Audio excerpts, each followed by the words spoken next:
Assalamualaikum semua. Selamat pagi. Alhamdulillah, hari yang indah.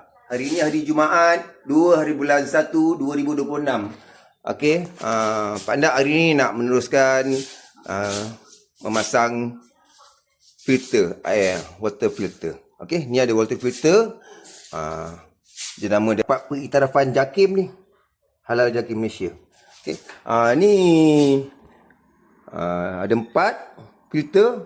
Yang pertama kena pasang sedimen, lepas tu pre-carbon, lepas tu ni silver carbon, baru post carbon. Okey. Sebelum tu daripada sini Pak nak masukkan filter biasa dulu untuk buang lunu-lunu air kotor. Okey, sebelum masuk ke sedimen.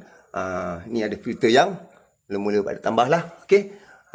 Lepas tu lepas habis 4 filter ni, Anda akan terus transfer ke dalam water tank. Okey. Ada pipe kat sini. Kat dalam tu ada pipe. Ni penyambung dia. Okey. Jadi daripada sini automatic water tank berhenti. Anda ada pasang.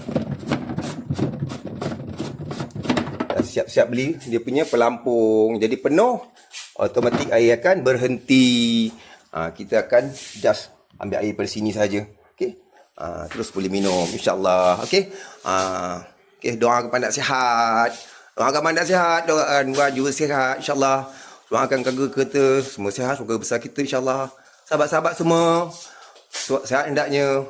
Semoga diberkati Allah dan dipermudahkan segala urusan dan kerja-kerja kita insya-Allah. Assalamualaikum, sayang semua.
Assalamualaikum semua. Alhamdulillah.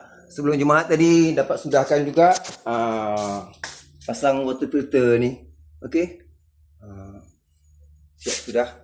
Alhamdulillah. Okey. Terus ke water tank. Nak ambil air.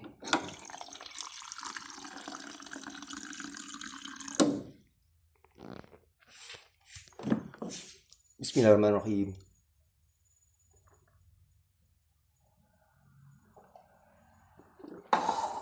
Alhamdulillah, nyaman rasanya. Syukur alhamdulillah. Assalamualaikum sayang semua. Assalamualaikum semua. Alhamdulillah. Lantai dah basuh. Esok Pak Andak boleh lah pasang 3 getah. Pakai 3 getah je. Tak larat lah nak pasang tile. Okey. Mudah-mudahan Allah Ta'ala beri Pak Andak kesihatan yang baik untuk meneruskan kerja-kerja kita. Okey, doakan mandak semua, doakan mandak juga, doakan Wan, keluarga kita sihat. InsyaAllah, mudah-mudahan Allah Ta'ala memudahkan urusan kerja-kerja kita. Okey. Itu ada 3 getah. Dah siap kat depan ni 2 meter kali 10. InsyaAllah.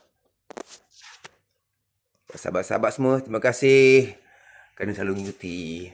Okey, moga-moga semua sahabat-sahabat kita sihat-sihat belaka. InsyaAllah. Assalamualaikum. Sayang semua.